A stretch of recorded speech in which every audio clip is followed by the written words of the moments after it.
Howdy, all of you delicious people. I'm here today to review Universal Soldier: The Return. I had recently watched Universal Soldier, the original film. Just so anyone knows, if you're just now watching this and you didn't see the other one and you didn't see the other review that I did, and you're just popping on this now because maybe you're a big Bill Goldberg fan or Michael J. White fan, or maybe you just like Jean-Claude Van Damme or any number of other actors or whatever that's in this movie. Uh, there actually are three Universal Soldier films. There's a third one that I actually do like. There's three that I would say to watch. There is a fourth one, but I would never say to watch that in your life. There are also other Universal Soldier things, and I think there was like some kind of like underground Universal thing that they were trying to do, which doesn't make sense. But eventually, in the third one, I think they do try to somehow fuse whatever the heck that other Universal Soldier thing was with the actual Universal Soldier things, but then for reasons I don't quite understand. Uh, I think they just needed something new to do with the Universal Soldiers. Uh, because they end up calling them in this movie, they end up calling them like Unisols in this film, which was just like, oh, it's an acronym. It's just pushing the words together so we can have something easy to say. So now that I've gotten that out of the way, let me just mention that, well, if I didn't say, the fourth one is garbage. Don't watch the fourth one. Please, for the love of God, don't watch it. It's garbage. But if you have nothing to do with your life, then I guess watch the fourth one. But anyways, I watched it. Anyways, so what is this movie? So really, I would say for this film, now watching it, I think I remember going to theaters to seeing this movie because I was a big Bill Goldberg fan because WCW. And I was like, oh yeah, I've seen Universal Soldier. I like this franchise. Now, when it was being a franchise. So I think I saw this in theaters because I was like, you know what? I want to see it for Bill. And basically, that was the best thing about this movie. Hands down. This really, I think catapulted Bill to do other things in other movies eventually. Man, was Bill good in this movie compared to everybody else. Everybody else had everything about this movie was very choreographed, very every single thing, to the point to where there seemingly was no story. It was just hey, here's a little sliver of story to get us to the next action scene. That's the biggest problem with this movie, is it was so much of a cardboard-like movie while rewatching it. It was hilarious to me. I'm like, man, this is so, it's so the Rockettes. It's like you have, six guys all lined up, and you tell them, hey, kick with your right, kick with your left, kick with your right, kick with your left. That's this entire movie in a nutshell. It's just the most choreographed film you have ever seen in your life. And we end up having some characters I don't think used to their best potential, or I don't think used enough in this film. To where reasonably I'm like, dude, we have it to where Michael J. White is in this film, and he is not in enough of it. Obviously. Funny enough, Michael J. White was actually in the original Universal Soldier film as a soldier of sorts, but I don't remember where that actual scene was, sadly enough. Michael J. White, of course, if people do not know, was actually in the remake of Welcome to Sudden Death, if I hadn't mentioned that. Interestingly enough, we have it to where Jean-Claude films are getting rebooted and whatever, and we have Hard Target was remade, Sudden Death was remade, any number of other, I'm sure, Time Cop. It's just a matter of time, right? I had to say the word inside of the joke. Anyways, so maybe Bill will do Tonka. Anyway, it's a joke. Anyways, so going on into this movie, I would say that uh, I think there was like I don't like sequels that have to establish that there have been a lot of time passing between them because really we had to do this kind of thing where we go into a movie where we have to mention to people that hey, yeah, I was a universal soldier once. I was, yes, me before. I did it. They killed Dylan. I was there. Run.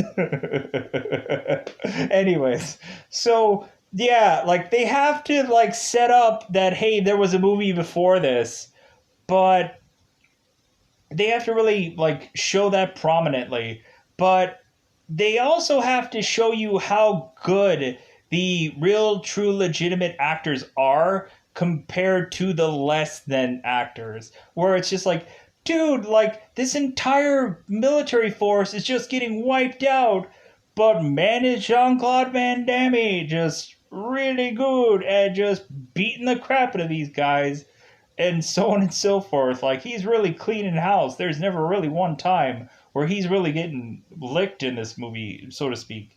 Like there's not really ever a time because we have it to where supposedly in this sequel movie we have it to where the Universal Soldiers are even stronger than the original movie. So I'm like, so wait a minute, why is it that Jean-Claude is like is still going to be able to take them down and take them down. I can take them down. I still got it.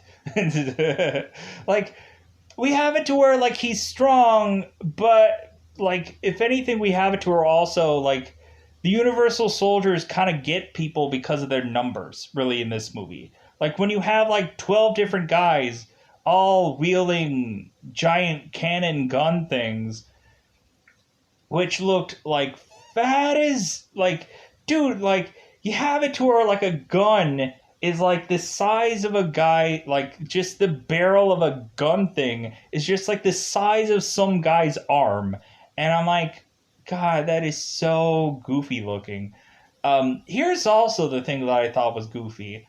Why is it like there was some footage of and plus I think they had it still as like the poster where we had it to where Jean-Claude was wearing the yellow sunglasses. Even in some footage, like I think he was originally supposed to be a actual Unisol, but then I guess they decided not to go that route. They just had him as a regular Joe Schmo guy that used to be them, but now he has to like say which one's the best Unisol, the older one or the new breed, so to speak. Like it's a generational thing. Like I thought that was like because yeah, but if you see like test footage of this movie, you see Jean Claude like right next to like Michael J. White in this movie, and they're wearing the same Unisol outfits, and neither one of them are actually wearing that gear. So I'm assuming they probably were going with one route, but then they completely and utterly changed it to just say, well, uh, like since we have Goldberg here and he's going to be the real Unisol, like I don't know, it's like it is what it is with this movie, and we have it to where if we're not getting full on action, then we're also going to have at some point women that are also going to be disrobing because we're going to a club, let's just say, in this movie as well. So like a kind of man's man or even a woman's movie for some of you ladies out there. But yeah, like this is such a cardboard cutout like action movie. It's so like it's so like it's so weird. Like to me it kind of feels like almost how like Last Action Hero was, where it was just like there was so much like cardboard out of that movie, and that was going on to where there was so much like stereotypical things going on in that movie to where this movie, it just kind of like, it's cringe for the fact of like how Last Action Hero was kind of cringe. It was cringe because it was supposed to be, where this movie, it's uh cringe because like a lot of this movie, I think, was so much of a tax write-off for whoever was putting it together. Like there was an obvious thing here where I was just like, man, this movie felt like they like really put like a ton of money into this film, but you can't, like, it's not a quality film, but you could just tell they just chucked a lot of money into it, knowing full well that it was going to sell people. And so that's all that I could probably say about this movie. So let's get into spoilers. I hope that I'm just going to get all the action scenes right, because that's all that really matters in this movie. Just, hey, how many action scenes in this movie? 27. Okay, well, how many, like, real story scenes? Half of half of scenes. Okay, let's go into spoiler time. Spoiler time. It's about that time I'm going to spoil this movie. So we immediately go into this movie with an action sequence because we have to. So we have Jean-Claude, or we have Luke Devereaux, and we have Maggie, or yeah, we have Maggie, who are on a boat and they're trying to get away from these Unisols that are making their way to try and, as much as humanly possible, get on this boat. We end up having one guy who ends up kind of connecting himself to this boat, and he's now just being dragged by this boat to where Maggie's looking back on this guy, and she's like, man, this guy's really good. And Luke's like, yeah, whatever. And so we end up having Luke and Maggie just going on further into trying to get away from the Unisols.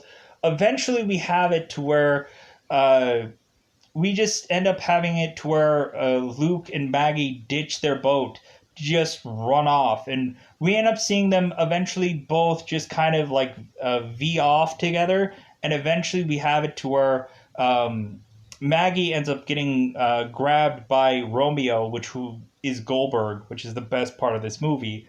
We end up having Romeo, who goes and nabs Maggie and ties her to a tree and then rips off her shirt to say, like, oh, hey, nice chest, kind of like, yeah, I want me a piece of that. And so we end up having it to where Maggie's now defenseless. Romeo is going to try and do whatever he wants with Maggie, because why not? And so we end up having it to where Luke ends up trying to save Maggie. We end up having it to where, like, Luke tries to attack Romeo. Like, at one point he ends up just like taking a knife and flinging it at Romeo, and I'm like, this is the goofiest thing, because I'm like, why would Luke throw a knife at Romeo? Because that is just a pointless endeavor. Like, maybe he thought it was going to hit, like, his head or something like that, or whatever, but when looking at it, why would you throw a knife? You would, like, I would have much rather have had him take the knife and, like, do something like chucking it or whatever, like, actually hitting Romeo, because there's no way he can throw this knife and it's going to take Romeo down. It kind of like pushes him back, but that's all it really does. So we end up having it to where, of course, the numbers game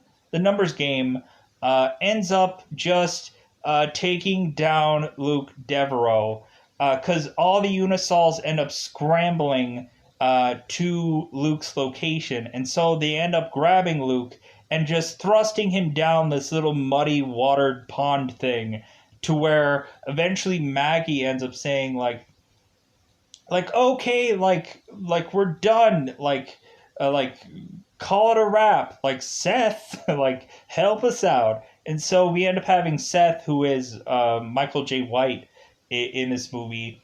He is to say, okay, Unisols, exercise over. And so we end up having the Unisols picking up Jean-Claude, and he's like, okay, let's go. And so we end up finding that this was all like a training exercise, and to see like if any of these Unisols would uh like, I guess, malfunction during this training exercise, and to kind of test them out and test the waters, because we have it to where there's a big exam today, I guess, coming with the general coming in, and Dylan Colton, the guy that funded this whole new Unisol thing, because Dylan is gonna go to the general to say like, hey, couldn't you, like, don't you want to, like, don't you want to fund us, like how about we be the next evolution of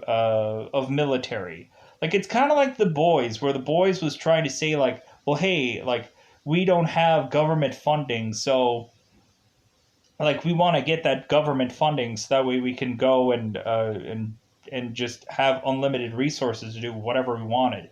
So we end up having it to where we have this news reporter named Aaron, and immediately when I see this character, I'm like, oh my god.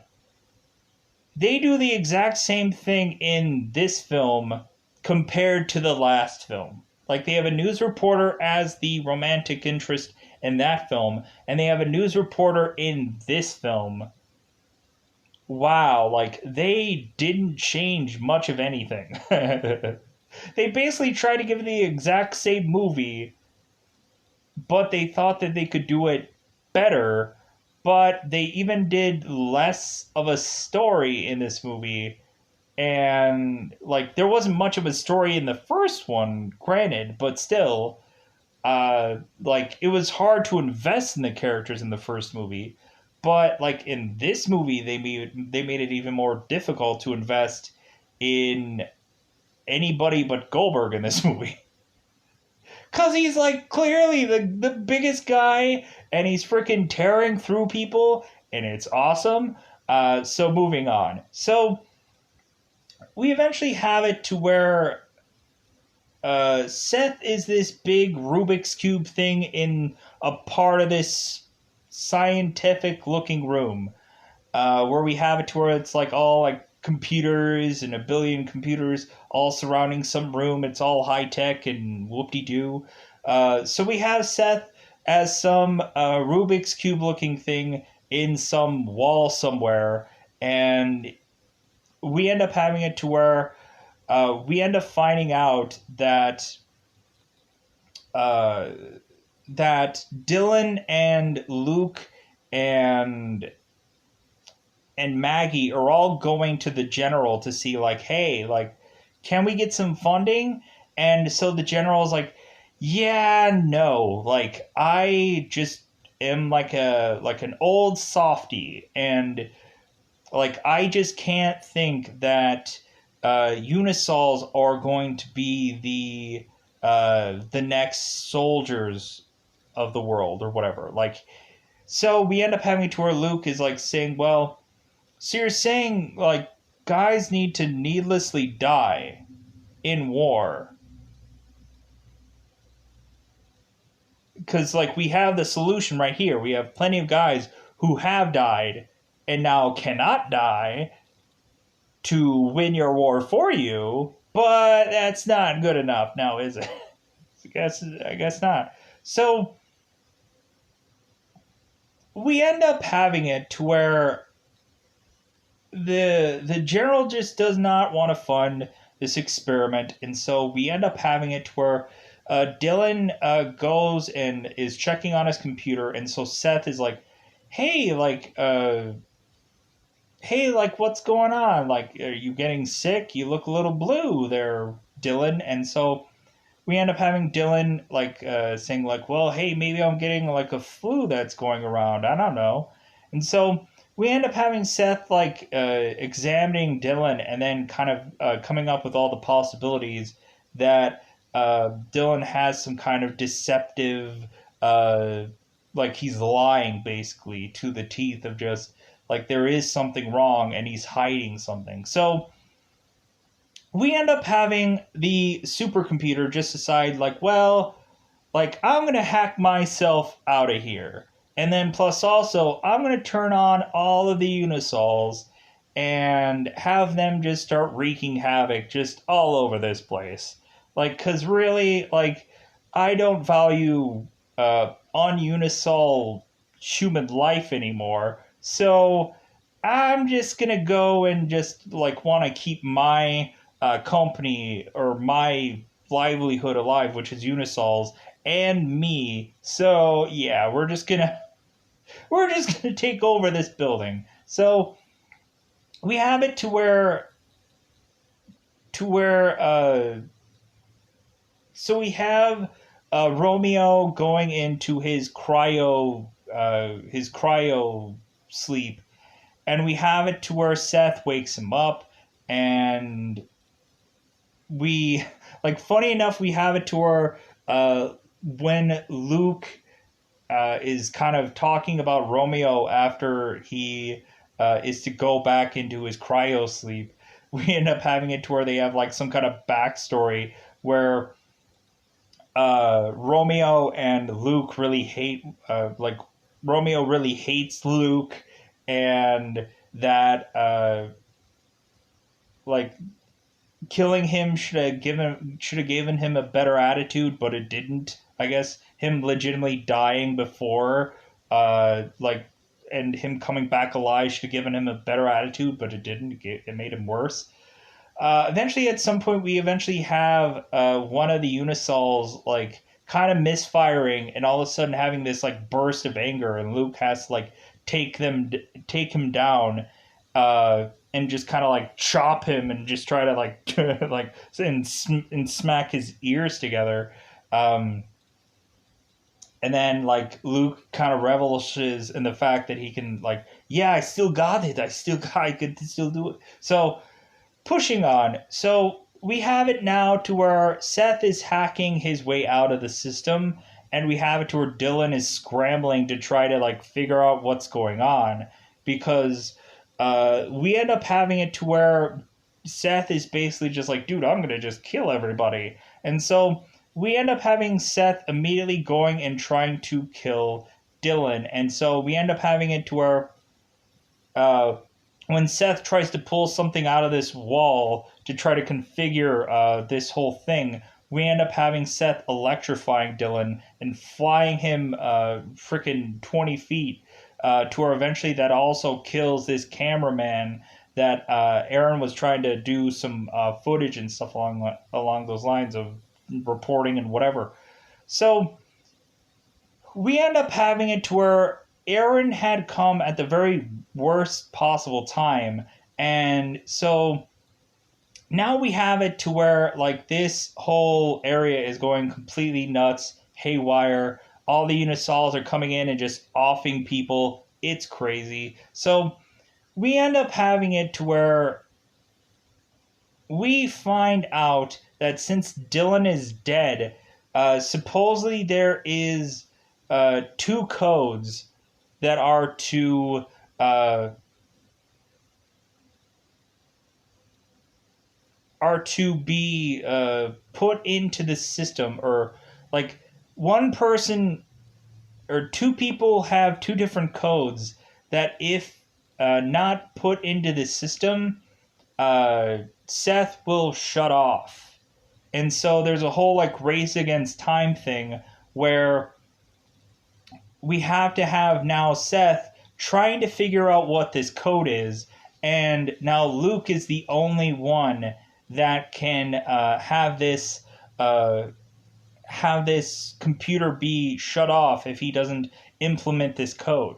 And so we have it to where now uh,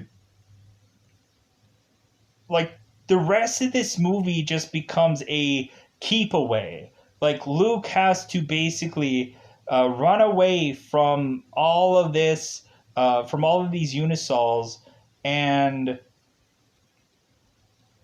to where eventually they need to find the code to keep the system running.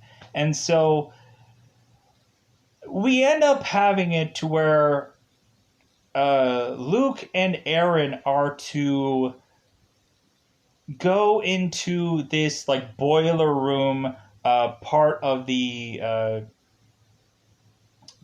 this facility, and while that is also going on, we also have like the Unisols that are outside.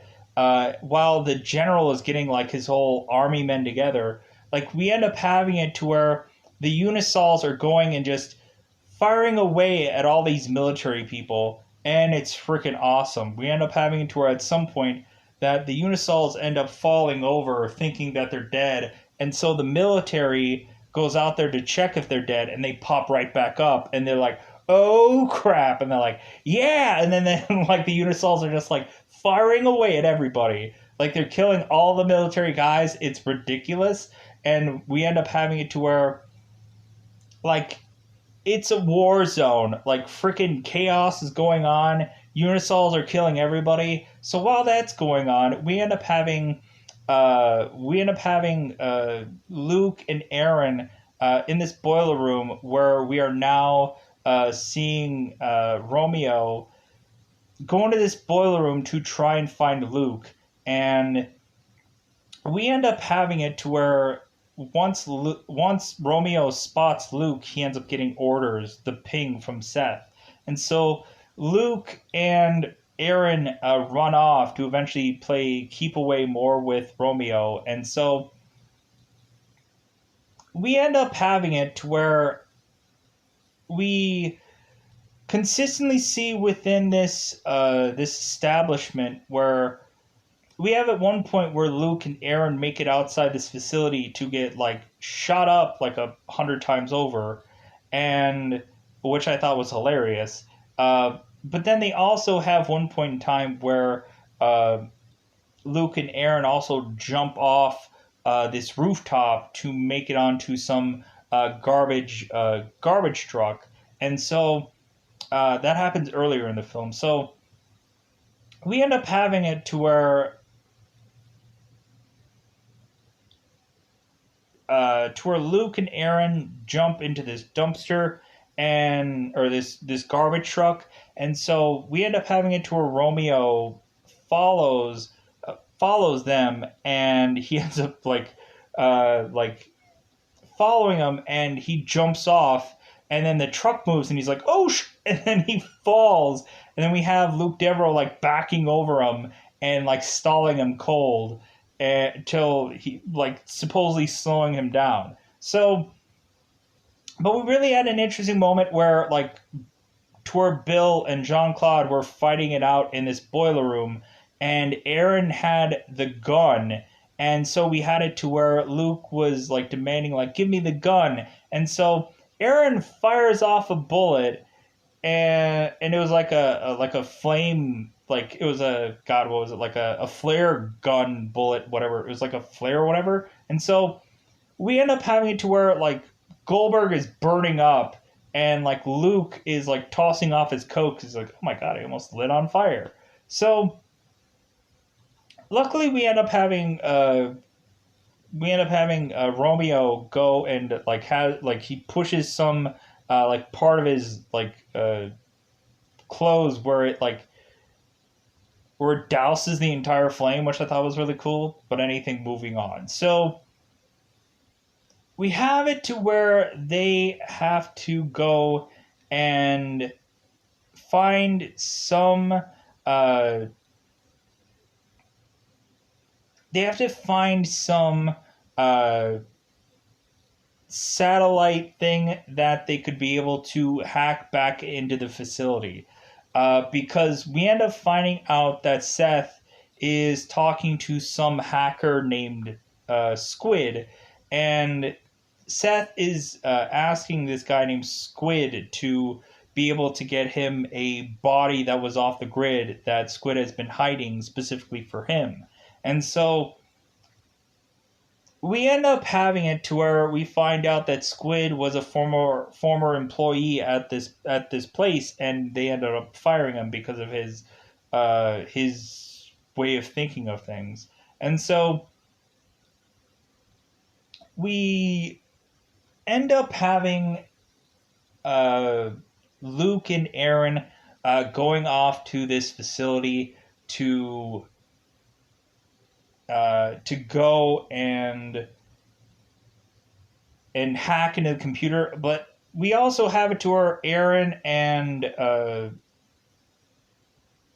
Luke end up going to his home because we end up finding out that Maggie is taking Luke's daughter to the hospital because she had hurt her head. And so she goes to the hospital and they have to perform some procedure. And so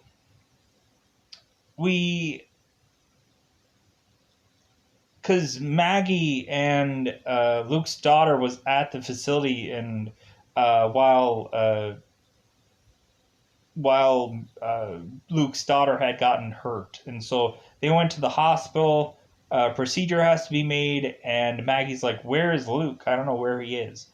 So, uh,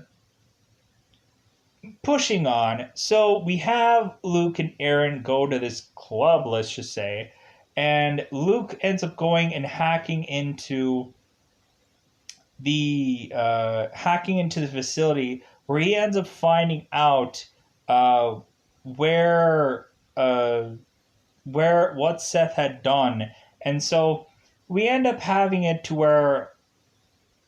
uh, where Luke finds out, hey, yeah, it's Squid, and so we end up having both Luke and Aaron making their way to Squid's hideout, and we end up having Luke and Aaron meeting Squid, and we end up having like Squid like mention how like Seth is a god and that he won't try and do anything wrong or ill will to Seth and so on and so forth. And we just have it to where Seth takes Squid and just kills him. And so because we end up finding out that Seth had gone and taken this body in the Unisol facility and like making it and implanting his brain or whatever into this Unisol. And so he's giving everybody a morality speech saying like the time of man is over and all this other stuff, and like and so we end up having the Unisols going like smirking like yeah, we're gonna win.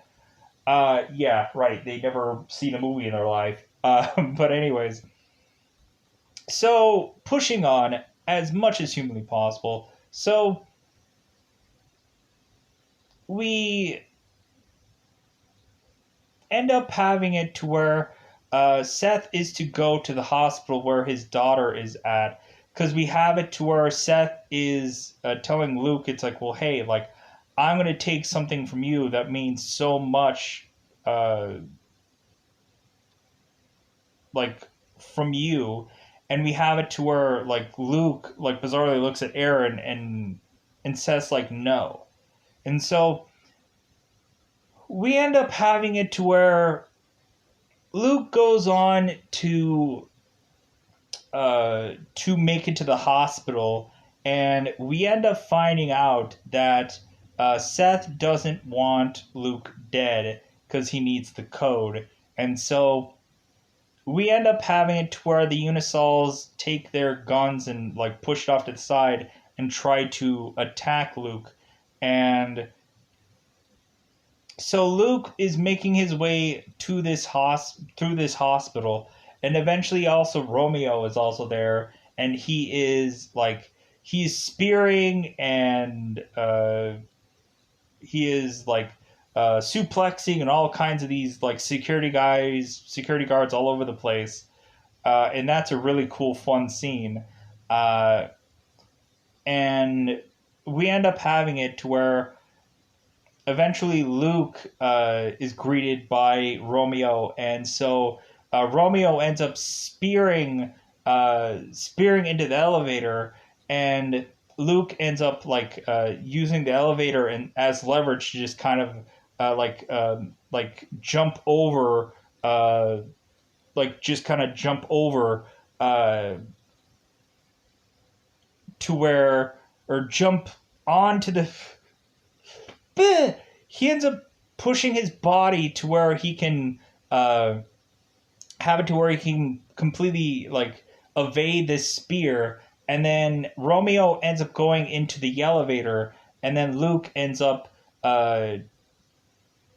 having the elevator door closed to where Romeo's like saved by the bell, Devereaux, and so we have it to where Luke makes his way to his daughter to have Seth go and collect Luke's daughter and eventually just jump out this window and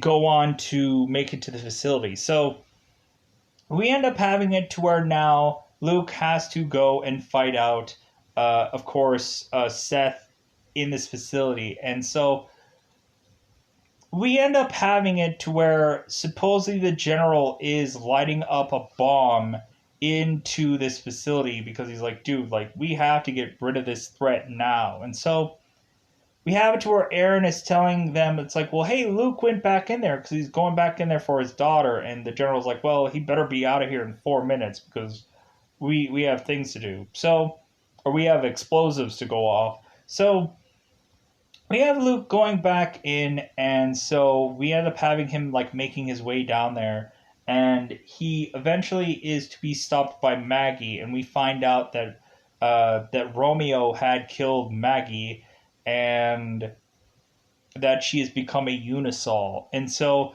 we end up having it to where Luke is saying like, well, I need to go, I need to get in there, and Maggie's like, well, I have to stop you, and so we end up having it to where eventually Romeo ends up going and getting to Luke and like lifting him up, like military press style. And we end up having it to where Maggie ends up grabbing a gun and she ends up firing into Romeo, which helps Luke. And so Maggie says is like, hey, go help your daughter. And so Luke ends up running off to seemingly turn on his daughter's like a brain procedure to so that way they can heal her, but that also leads to Seth having to fight Luke, and so we end up having it to where Luke tries to fire a gun into Seth, but that doesn't freaking work. Like he just kind of just bats it away like it's nothing, and so we end up having it to where like both Luke and Seth are like fighting it out, and we end up having it to where like Seth is just outpowering Luke, but we end up having it to where also Luke is like strategizing. He's like chucking like chairs at Seth. He's like trying to like do all these like nifty little maneuvers and whatever, and eventually we have it to where Luke ends up grabbing the gun yet again, and we end up having to where Seth says like, well, you've tried that already.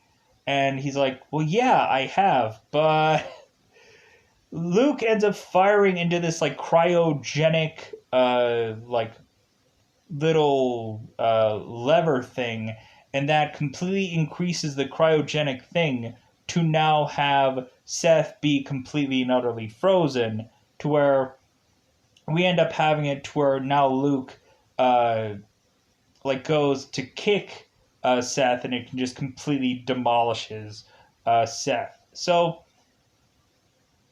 we end up having now where Luke's daughter is perfectly fine. She wakes up, and now Luke is like, dude, we gotta scramble out of here. We gotta run like heck out of here. So we end up having it to where like Luke is like running for his life to get out of this building, and he has a gun in one hand, and so we have it to where all the Universal soldiers are just like, hey, like, we gotta make our way out of this building because we're gonna go and kill everybody off. Because we have it to where Luke is mentioning to them, it's like, well, hey, we're gonna have like there's gonna be a bomb that's going off, and Seth is like, dude, I already took care of that. Like I'm not gonna have that be any kind of problem. And so we have it to where like Luke has figured out that that reasonably Seth had taken care of the bomb, and so Luke ends up bum rushing out of this building, and then he ends up seeing where the actual explosive thing is. So he ends up firing on the explosive that lights up the building, and to where everybody is like all the Unisols are trying to make their way out this building. Everything explodes, the whole building explodes, and traditional action thing, you have to have big giant explosions in this movie. I completely and utterly skipped around the fact that they went into the facility before with Luke and a bunch of military guys, and they tried to plant bombs before.